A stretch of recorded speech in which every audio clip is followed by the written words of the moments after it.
안녕하세요. 당신의 건강한 투자를 위해 연구하는 부동산 머니시티입니다. 오늘은 수도권 분양 중에 알짜 지역인 광명 뉴타운 재개발 분양을 알아보겠습니다. 한 달 전에 분양한 곳이 광명 재개발 9구역 광명 롯데캐슬 시그니처였습니다. 24평 분양가가 9억인데 분양을 받아야 되는지 말아야 되는지 갈등하신 분들이 많았을 것 같은데요. 청약 결과는 완판이었습니다. 아직은 저 분양가를 받아들이는 분위기입니다. 9억이면 서울 구축도 충분히 가능한 돈이어서 큰 고민에 빠지게 됩니다. 이런 고민에 대한 답을 내려보는 시간을 갖겠습니다. 광명 분양에 관심이 없는 분들도 어떤 재개발에 투자해야 하는지 공부하는 시간을 가지시면 좋을 것 같습니다. 광명시는 준서울입니다. 서울시 광명구라고 보시면 됩니다. 웬만한 1기 신도시보다 입지가 더 좋습니다. 서울이랑 매우 가깝고 7호선으로 광명사거리역, 설산역에서 강남까지 37분이면 갑니다. 강남 가는 교통이 매우 좋습니다. 수도권에서 입지를 평가할 때 가장 우선시 되는 것이 강남 접근성입니다.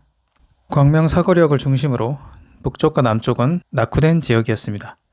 오래된 빌라와 단독주택이 즐비한 곳이었습니다. 근데 광명 뉴타운으로 개발하면서 동네 전체가 바뀌어가고 있는 중입니다. 이 정도면 미니 신도시입니다. 구역 중에 절반 이상이 분양을 했고 한창 공사 중입니다. 현재 분양한 아파트 입주장이 끝나고 나면 많이 달라질 동네 모습이 기대가 되는 곳입니다. 이렇게 천지가 개벽하는 곳이 집값이 많이 올라갑니다. 이미 입주한 단지, 공사 중인 단지, 올해 분양 예정인 단지까지 합치면 약 32,000세대입니다. 여기에 한 집당 3명을 잡으면 약 95,000명이 거주하는 새 아파트 밀집 지역으로 바뀌게 됩니다.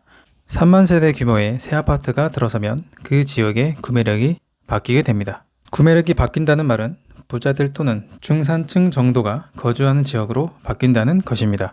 지난 24년 1월에 분양한 광명자이 힐스뷰 33평 분양가가 12억입니다.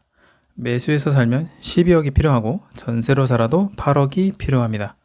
대출을 5억 받는다고 해도 내 돈 7억이 있어야 되는 거죠. 이 정도 현금 동원이 가능하시거나 원리금 상환이 월 250만원 이상 가능하신 분들이 거주한다는 겁니다. 구매력이 있는 동네이니 상권이 크게 형성되고요. 좋은 학원, 병원, 문화, 여가, 체육시설이 들어서고 교통시설까지 확충이 수월해집니다. 전체적으로 생활 인프라가 계속 좋아집니다. 한 달 전 분양이 롯데캐슬이고요. 남은 분양 물량은 광명 11구역, 광명 12구역 이렇게 남아 있습니다. 광명 11구역 시공사가 현대건설, 현대산업개발이니 힐스테이트 아이파크 정도가 될 거고요. 정확한 이름은 아직 미정입니다. 광명 12구역 철산 스카이시티자이 둘 다 역세권 아파트로 매우 훌륭합니다. 광명 뉴타운 전체에서 광명 11구역이 대장 아파트가 되는 것이 이렇게 보입니다. 거의 마지막에 분양하니 연식이 광명 뉴타운에서 최신이 될 거고요. 역세권의 4,000세대입니다. 세대수는 많을수록 좋습니다. 국내 탑2인 현대건설 시공 예정이니 브랜드도 좋고요. 그만큼 분양가가 비싸게 나오겠지만 도전할 가치가 있는 아파트가 될 것 같습니다. 다음으로 분양가를 보겠습니다. 간단하게 33평 12억, 24평 9억이라고 보시면 되겠습니다.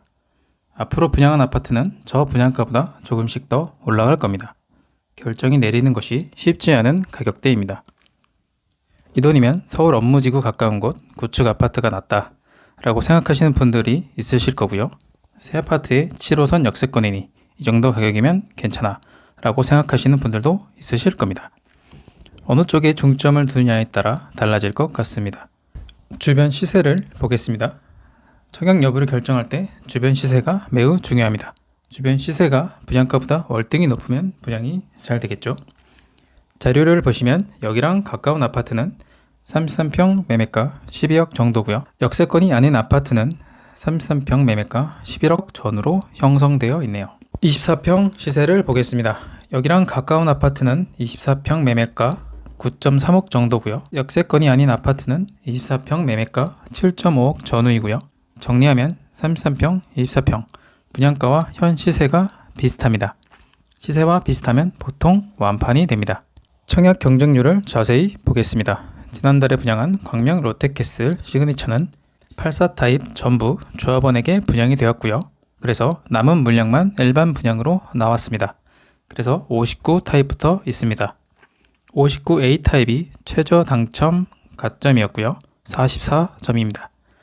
44점은 높은 점수가 아닙니다. 청약 당첨을 원하시는 분들은 해볼 만한 점수입니다. 청약 점수에 대해서 자세히 알려드리겠습니다. 본인 배우자, 자녀 2명이 있는 4인 가족 현실적인 만점이 69점입니다. 청약 점수 만점은 84점이지만 84점이 되려면 아이 셋 이상의 조부모님까지 모시고 살아야 가능한 점수입니다. 하지만 여기서 아이가 셋 이상이면 보통 다자녀 특공으로 지원하고요. 조부모님을 모시고 사시면 노부모 공양 특공으로 가기 때문에 일반 청약은 현실적으로 69점이 만점이 되는 것입니다. 44점은 30대 후반 정도면 충분히 가능한 점수입니다. 낮은 점수대라고 보시면 돼요. 분양가와 시세가 비슷하고 서울 구축도 갈 수 있는 가격이니 망설이시는 분들이 많고 그래서 청약 가점이 낮은 것으로 분석됩니다. 현재 44점인 분들은 지원하면 당첨이 된다고 생각하고 큰 결심을 하시고 계약금도 준비해 놓으시고 지원하셔야 합니다. 결론은요. 광명 재개발 아파트 분양받고 싶으신 분들은 분양받으셔도 됩니다. 앞으로 좋아질 지역이기 때문에 좋아진 만큼 가격이 올라갑니다. 서울 수도권 집값이 전체적으로 다 같이 올라가는 것을 말하는 것이 아닙니다. 그것은 의미가 없어요. 내 아파트만 가격이 올라가야 됩니다. 그런 곳을 찾아야 되는데 그런 곳이 광명 뉴타운 재개발 아파트입니다. 마지막으로 한 가지 팁을 더 드리면요. 24년 10월부터 27년 10월까지 3년 동안 약 2만 1000세대가 꾸준히 대량으로 입주합니다.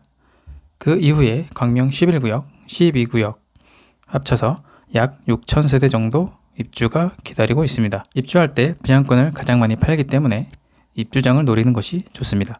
뭐든지 많으면 가격이 싸지고 귀하면 가격이 올라갑니다. 분양권도 많으면 가격이 내려갑니다. 그래서 광명 뉴타운 재개발 지역에서 거주하고 싶으신 분들은 이 입주장 시기를 노리는 것이 좋습니다. 지금까지 광명 재개발 아파트 분양에 대해서 알아보았습니다. 지금까지 부동산 머니시티였고요. 구독, 좋아요, 알람 설정 부탁드립니다. 시청해주셔서 감사합니다.